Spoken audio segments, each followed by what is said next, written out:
로마서 3장입니다. 로마서 3장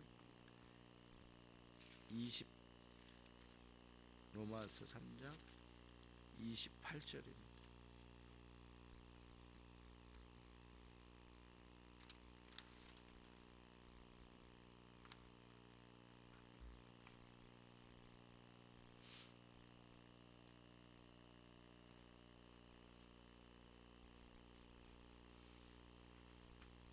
같이 읽겠습니다.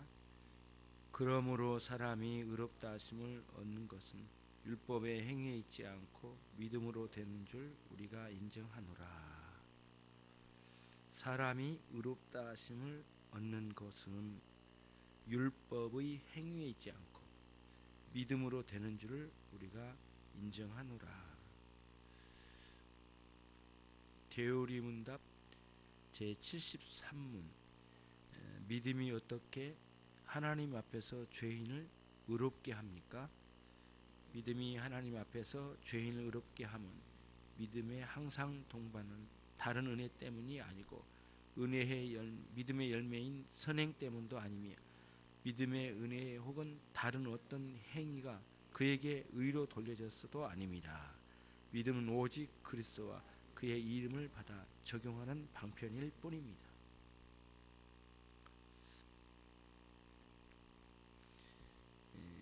말씀을 드리기 전에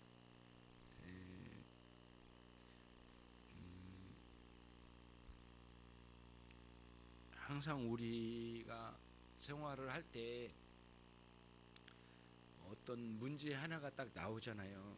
가정에서도 부부간의 문제가 있을 수도 있고 자녀들과의 관계에 있을 수 있는데 그 문제 하나만 보면은 해결이 안 됩니다. 그래서 그 문제가 왜 생겼지? 그 원인을 추적해 가요. 근데 감정적으로 가면 정죄하려고 그 문제의 근원을 찾아간 거니까 그러면은 복되질 않아요. 나중에 그 근원을 찾아가면 원인 제공자 정죄하고 더 분란만 일어나거든요. 그래서 어떤 문제가 딱 일어나면 왜 이렇게 됐을까? 남편이 화를 냈구나. 또 자녀들이 화를 냈구나. 말을 안 들어서 그렇지. 그렇게 사안을 여기 찾아가잖아요. 그런데 그러면 왜 그럴까? 쭉 봐줘 보면 우리가 이렇게 살지 않는 가정도 있을 거다. 분명히 행복하고 아름다운 가정이 있을 텐데 왜 우리는 이럴까? 왜 우리는 1년, 3년, 5년, 10년 지나도 여기에서 맴돌까? 그런 의문점을 가지세요. 그래서 판을 크게 봐야 돼요.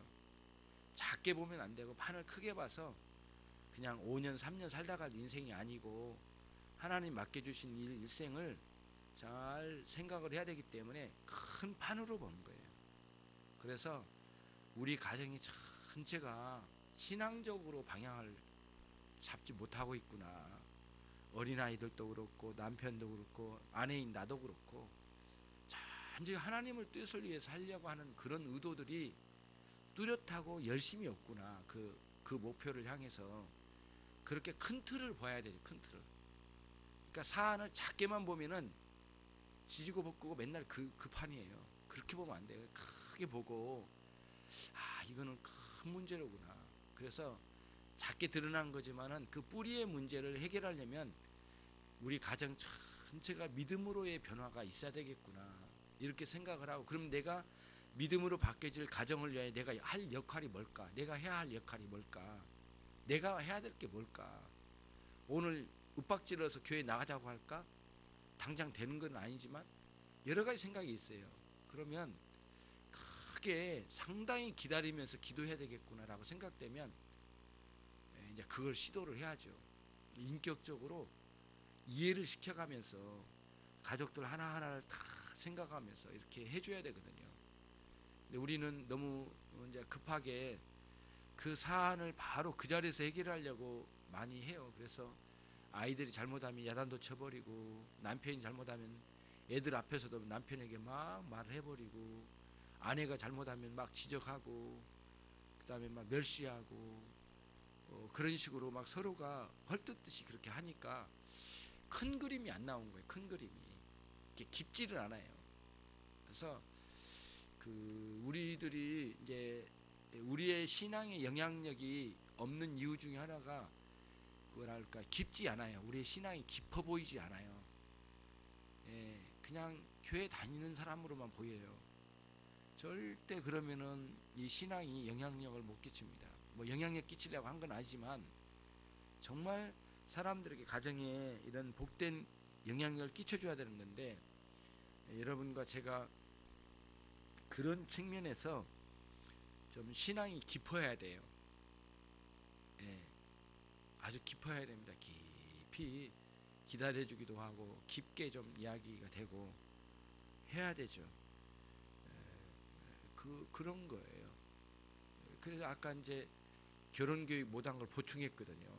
안에서 보충을 했는데 결혼과 성에 대해서 성생활에 대해서 이제 교육을 했는데 엄청나게 유혹이 많다라는 거, 남자들은 밖에 가면 그러면 상사에게 말을 할 때 나 가기 싫어요. 이렇게만 나 기독교인이거든. 나 가기 싫어. 이렇게만 말할 게 아니라 부장님의 가치관이나 인격을 나는 존중합니다. 난 부장님의 가치관을 나는 상당 부분 인정하고 존중합니다. 그러면 부장님 저도 가치관이 있거든요. 기독교인으로서 저는 이것이 아니라고 나는 내 가치관이 이미 있기 때문에 오늘 그냥 생각한 게 아니고요. 평생 내 가치관을 잘 다듬어가면서 이렇게 왔는데 부장님 말씀대로 내가 룸사롱에 끌려간다면 그게 어떻게 되겠습니까? 부장님 죄송합니다. 무척 고뇌가 많거든요. 저도 이렇게 깊게 이야기를 해야 되거든요. 저 싫어요. 나 가기 싫어요. 예, 잘라면 자르세요. 이렇게 하면은 그게 이제 얇은 거죠. 그러니까 말을 해도 깊어야 되거든요. 근데 너무 놀라운 건 어린아이들도 그렇구나. 이렇게 어린아이 주일학교 애들 데리다가 이야기를 해보면은 가볍게 이야기하면 가볍게 대답해요. 그런데 깊이 이렇게 이야기를 해주면 애들도 깊이 받아들이더라고요. 그래서 우리의 신앙이 깊은 내면에서 이렇게 우러나오는 뭔가 이렇게 그렇게 돼야 되지 아주 쉽고 얄팍하게 이렇게 뭔가 되어지면 항상 거기서 맴돕니다. 절대 그러면은 변화 없습니다. 그래서 이제 어르신들도 계시고 뭐 여기는 이제 학부모님들도 계시는데 애들에게 잔소리해서 변화된 적은 단 한 번도 없어요. 애들 그 성질 나쁜 어린애들 성질만 돋굽니다. 잔소리해봤자 되질 않아요. 준엄하고 깊이 있는 내용으로 이야기를 해줄 때 애들이 변화가 조금씩 알아들어요. 새겨요 마음에. 예, 그때마다 막 이렇게 뭐랄까 짜증내듯이 야단치면 절대 이거는 애들에게 도움이 안 되고요. 나쁜 성격만 길러내요. 그래서 안 되고 데려다가 네가 이렇고 이런 상황인데 우리가 볼 땐 이게 아니라고 본다. 이제 깊이 하게 되죠. 자, 오늘 말씀을 드린 건 그겁니다. 어떤 사안 하나하나에 너무 이렇게 마음 상해하거나 또 너무 좋아하거나 이렇게 할 게 아니라 깊이 상황 판단을 깊게 넓고 깊이 봐야 된다는 거죠. 그래야 넓고 깊이 파야 높은 건물을 올리듯이 우리 아이들을 작은 아이로 키우고 싶은 사람은 단 하나도 없거든요. 넓고 깊이 파서 높이 건물을 올려가서 우리 아이들이 우리가 양육하는 아이들이 큰 거목과 같이 커가는 것을 원하지요. 예, 그렇게 돼야 된다고 봅니다. 그래서 오늘 이제 본론으로 들어옵니다. 믿음에 대해서 오늘 이야기가 나옵니다. 믿음이 어떻게 하나님 앞에서 죄인을 의롭다고 할까요? 어떻게 믿음이 그럴까요? 너무 많이 착각을 한 경우가 이건데 잘 믿었기 때문에 그렇다. 그러면 어디에 오냐면은 자기가 믿는 믿음의 행위, 믿은 것, 그게 공로가 되어서 마치 의롭다고 여겨주신 것처럼 착각에 빠질 때가 있어요. 근데 믿음은 도구이지 그 내용까지를 말한 거 아닙니다. 자, 그래서 여기서 말한 믿음은 자, 그럼 문제는 뭐냐? 믿음으로 말미암아 의롭게 된다고 하긴 맞아요. 그러나 믿음은 잘 믿으니까 의롭게 쳐준 게 아니에요. 그 믿음 안에 예수 그리스도의 공로를 품은 믿음이어야 되는 거죠. 내용이 굉장히 중요하거든요. 그래서 항상 우리에게 구원과 의롭게 칭해 주시는 것에 세 가지 요구 사항이 있는데요.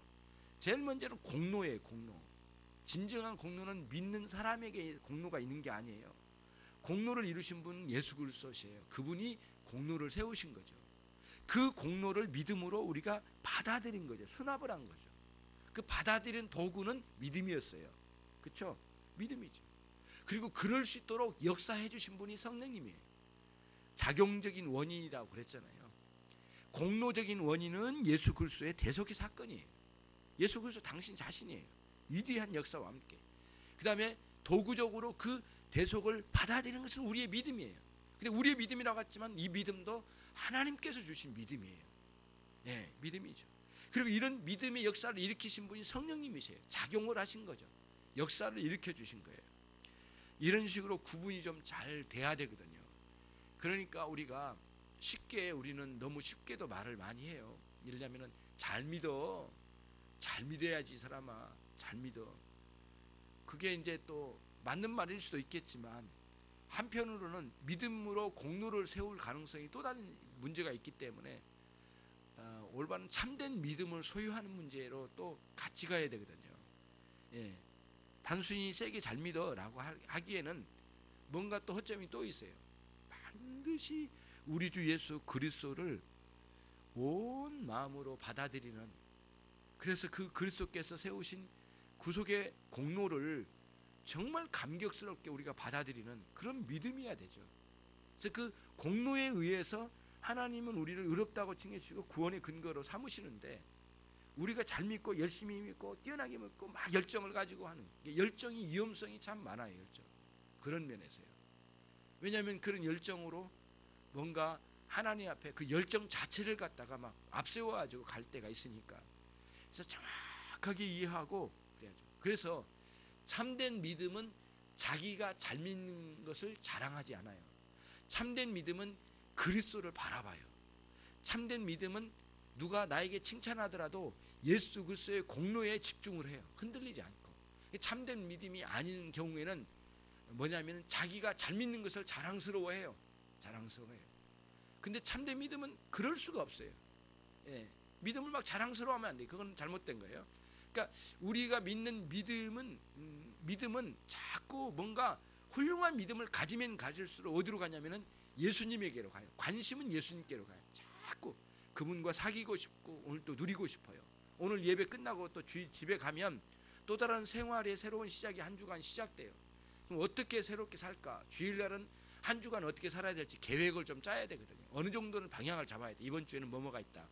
이번 주에는 뭔가 금융적으로는 뭐 돈도 좀 어디를 보낼 거 보내고 또 받을 건 받고 정리해야 될 게 많고 그러잖아요. 공과금도 보내고 이런 계획이 있듯이 한 주간에 이런 계획이 있어야 돼요. 그 중에 은혜로운 계획도 세워져 가야 돼요. 어느 정도 가닥이 잡혀야 되거든요.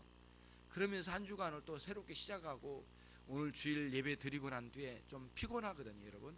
상당히 피곤합니다. 근데 집에 가서 좀 푹 쉬시면서 좀 새로운 한 주간을 좀 준비를 해야 되죠. 이런 식으로 가면서 어떻게 하든 내 생활이 주님과의 사귐으로 가야 되겠다. 그분의 은혜가 얼마나 큰가. 예.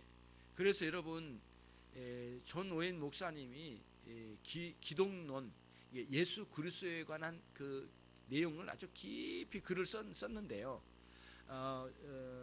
존 오웬 목사님이 마지막에 생애 순간에 어떤 걸 기록했냐면은 그리스도의 영광을 기록했답니다. 자기는 그거를 제일 소중하게 봤던 거예요. 예수 그리스도의 영광에 대한 묵상, 그거를 쓰다가 묵상하다가 세상을 떠난 걸 최고로 쳤다는 거예요. 예. 그러면서 친구에게 전화했다잖아요. 전화가 없었네 그때는. 전화가 아니라 편지를 띄웠는데 뭐라고 했냐면은 이렇게 편지를 띄웠대요. 사랑한 친구요.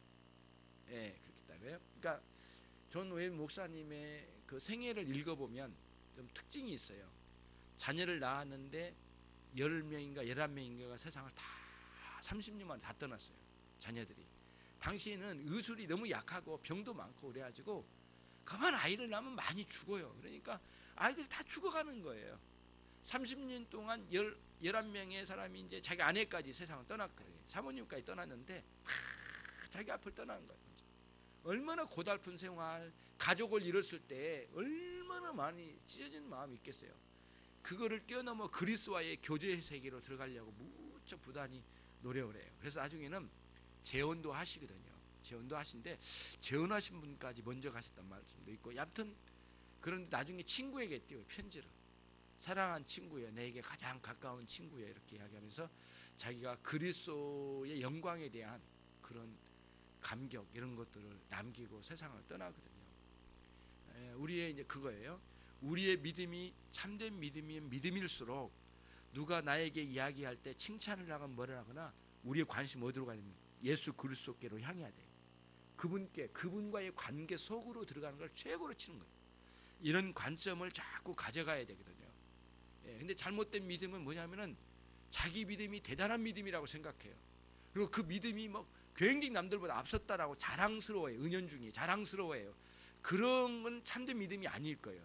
엄청나게 교회에 많이 홍사하고 엄청나게 헌금을 한다 할지라도 그건 참된 믿음이 아닐 거예요. 왜냐하면 그런 식으로 가는 게 아니기 때문에. 믿음은 어디를 향해야 되면 예수님을 향해야 되는데, 예수님의 공로, 구속의 은총에 대한 공로에 관심이 많거든요. 그래서 그분과의 사귐에 최고로 기뻐야 돼요. 예수님과 사귀셔요. 아주 깊이 사귀셔요. 그는 사귀는 방법은 말씀과 기도예요. 두 가지 방식으로 끊임없이 그분을 묵상하면서 주님 더 많이 알고 싶어요. 주님 나하고 깊이 사귀어 주셔요. 주님 나를 떠나지 마세요. 이게 시편의 글들 아니겠습니까? 주님 내게 어루만져 주세요. 내가 이 시간 하나님 만나지 않으면 나는 견딜 수 없어요. 주님 나를 함께 해주세요. 내 홀로 외롭게 버려두지 마세요. 아무리 내 친구가 많고 가족이 수십 명 수백 명인다 할지라도 주님과의 만남 없으면 외로움에 지칩니다. 하나님, 이렇게 주님을 사모함 쪽으로 가야 하는 거죠. 방향이 그쪽으로 가야 되는 거예요. 그러면서 그 속에서 이제 주님과의 사귐 속에서 십자가에서 흐르는 보혈의 피에 흥건히 적셔드는 마음으로 자꾸 그 앞으로 나갈 줄 알아야 돼요. 그건 뭐냐면은 예수님 나를 위하여 죽으신 일이 얼마나 영광스러운가에 대해서 감사하고 묵상하고 또 하는 거예요. 근데 그 깊이가 엄청나요. 근데 우리의 신앙생활은 원래 깊이만 들어갔다 나와 버리는 경우가 많은데, 우리는 그게 아니라 또 새로운 걸 깨달아 가야 돼요. 계속 예수님을 새로운 걸 깨달아 가셨으면 좋겠어요. 그래서 하나님을 안 지식에 이제 그 책이 또 한 권을 또 가지고 오게 됐는데, 이렇게 두꺼워요. 하나님 안 지식. 성경 구절을 하나를 가지고 이렇게 두껍게 책을 썼더라고. 와, 진짜 엄청나게 내용이 많아요. 그런 내용들 하나씩 쭉 들어가면 내가 예전에 예수님에 대해서 몰랐던 부분들을 깨닫게 되는 거예요. 쭉 깨달아요. 정말 놀라워요. 로이존스 목사님의 요한 일서의 강해집이 있거든요. 저 뒤에 책이 있습니다. 2권으로 돼 있는데, 저는 낙권 5권으로 된 것, 1장, 2장, 3장, 4장, 5장으로 돼 있는데 1장, 2장, 3장, 4장 5권으로 된 책이 있습니다. 그거를 수요 예배 때도 그거를 참고해서 설교도 한 적이 있었는데요. 저는 생애적으로 많이 감사한 게 요한 일서를 그 공부할 때였던 것 같아요. 그때가 참 또 한 번 기뻤어요. 정말 너무 기뻐요. 내가 주님에 대해서 믿음에 부족한 부분들이 뭔지를 많이 드러냈었던 것 같아요. 그런 차원에서 여러분, 이제 우리가 관심은 주님께로 가요. 혹시 여러분에게 상처 주는 사람들이 있을 수 있거든요. 남편 늘 거기잖아요. 항상 변하지 않잖아요. 아내도 그렇고 자녀들도 그렇고 친구들도 관계도 그렇고 심지어는 교회 지체될 수도 있고 막 상처 줄 때도 있어요. 근데 그 상처에 의해서 흔들리면 뭐라 할까, 거기에 매여 있는 거거든요. 뭔가 매여 있으면 그게 상처가 됩니다. 그러나 그거를 초월하여 그리스도와의 사귐 속으로 들어가는 그런 여러분들이 꼭 되시기를 바랍니다. 믿음으로 승리해 나가십시오. 오늘 이제 말씀을 정리를 해볼게요. 뭐 이렇게 복잡하지는 않아요. 믿음이 하나님 앞에서 죄인을 의롭게 하면 뭘까? 믿음에 항상 동반하는 어떤 다른 은혜들이 있잖아요. 믿음에 동반하는 은혜들이 있잖아요. 믿음으로 인해서 좋은 일도 행할 수도 있고요, 좋은 마음씨 먹는 것도 있는데, 그런 것들 때문에 은혜를 준 게 아니에요. 그런 은혜 때문에 그런 걸 마음 잘 먹었다고 그래서 착실한 사람이 되었기 때문에 은혜 준 것도 아니에요. 믿음의 열매가 여러 가지로 일어날 수 있습니다. 믿음의 열매는 그러거든요. 이웃을 도울 수도 있고요, 그렇죠? 남들보다 헌신할 수도 있고요. 여러 가지 열매들이 많이 있습니다. 근데 그 열매들이 이 선행으로 드러나는데 그런 것들 때문에도 우리를 의롭게 한 게 아니래요. 그 믿음의 은혜 혹은 다른 어떤 행위가 그에게 있었기 때문에 의롭다고 칭해 주신 것으로 했다는 것도 아니란 거예요. 오직 믿음은 오직 예수 그리스도로 인하여 우리를 의롭다고 칭해 주신 근거는 거기에 있다는 거예요. 예수님 외에 다른 근거를 들이대면 절대 안 된다는 거예요. 예. 예. 로마 가톨릭은 그렇게 이야기했거든요. 예수님 믿고 난 뒤에 신자들이 착실해졌거든요. 착실한 행동을 나온단 말이에요. 그 착실한 행동 때문에 하나님 의롭게 여겨 주셨다는 거예요. 그러면 안 돼요. 그래서 선행을 막 권장했거든요. 물론 선행을 해야 되지만 하나님께 의로움을 칭함받기 위해서 선행으로 나간다면 이거는 보통 문제가 아니에요. 예수 그리스도를 끌어내린 거예요. 예수님의 공로를 바닥으로 끌어내고 자기가 거기 기어 올라가려고 한 거예요. 이 로마 가톨릭의 가르침인데 아주 잘못됐어요. 정말 그래서는 안 돼요. 믿음의 열매들이 참 많습니다. 그러나 그런 아무리 열매가 많다 하더라도 그게 우리의 공로가 될 수는 없다. 그렇죠? 그렇죠? 그런 면에서 우리가 우리 자신들을 이제 되돌아봐야 해서 유일한 칭의의 유일한 근거는 예수 그리스도의 당신 자신이고 예수님의 사역이시다. 예수님의 의로우심이 우리의 근거가 되었다라고 하는 분명한 인식을 가지고 우리가 주님 앞에 나가는 거죠. 자, 로마서 3장 28절 아까 읽었던 부분 다시 한번 읽겠습니다. 그러므로 사람이 의롭다 하심을 얻는 것은 율법의 행위에 있지 않고 믿음으로 되는 줄을 우리가 아노라. 그때 믿음으로 된다고 할 때 그 믿음 안에는 뭐가요? 예수 그리스도의 의로우심을 품은 믿음이에요. 그것이 이제 핵심이에요. 믿음 행위 그 자체가 아니에요. 이 믿음 안에 있는 예수 그리스도의 공로가 근거가 된다는 거예요. 근데 우리는 반드시 그 공로를 믿어야 되죠. 받아들여야죠. 그런 차원에서 우리를 의롭게 하시는 하나님의 특별한 이 역사가 어떻게 일어난지 그 근거를 오늘 우리가 73문에서 배우게 되었습니다. 여기서 이제 의롭다고 칭해 주신다고 함인데 큰 틀에서 보면은 구원의 역사입니다. 하나님 나를 받아주신 당신의 자녀 삼으심. 큰 문제가 걸려 있는 게 칭의니까 그 칭의를 통해서 우리가 구원받는 근거는 어디에 있는가? 예수 그리스도의 의로우심, 그분의 속죄 사역에 근거가 있고 예수님 당신 자신이다. 그래서 예수님이 당신 자신이라는 사실을 믿는 믿음 안에 그런 역사가 있게 하셨다라고 하는 것을 오늘 시간에 함께 배운 겁니다. 한 주간 동안 귀한 시간들이 되시길 바라고요. 가족들의 건강 잘 살피시고 또 우리가 더 주님과 깊은 교제의 세계를 또 누리는 진일보하는 계기가 되었으면 좋겠습니다. 특히 성경 공부에 오신 분들은 좀 예습을 좀 한번 읽어보고 오셔서 이렇게 쭉 메모도 하시고 오셔가지고 아주 귀중한 유익을 많이 누리시는 한 주간 되시기를 바랍니다. 기도하겠습니다.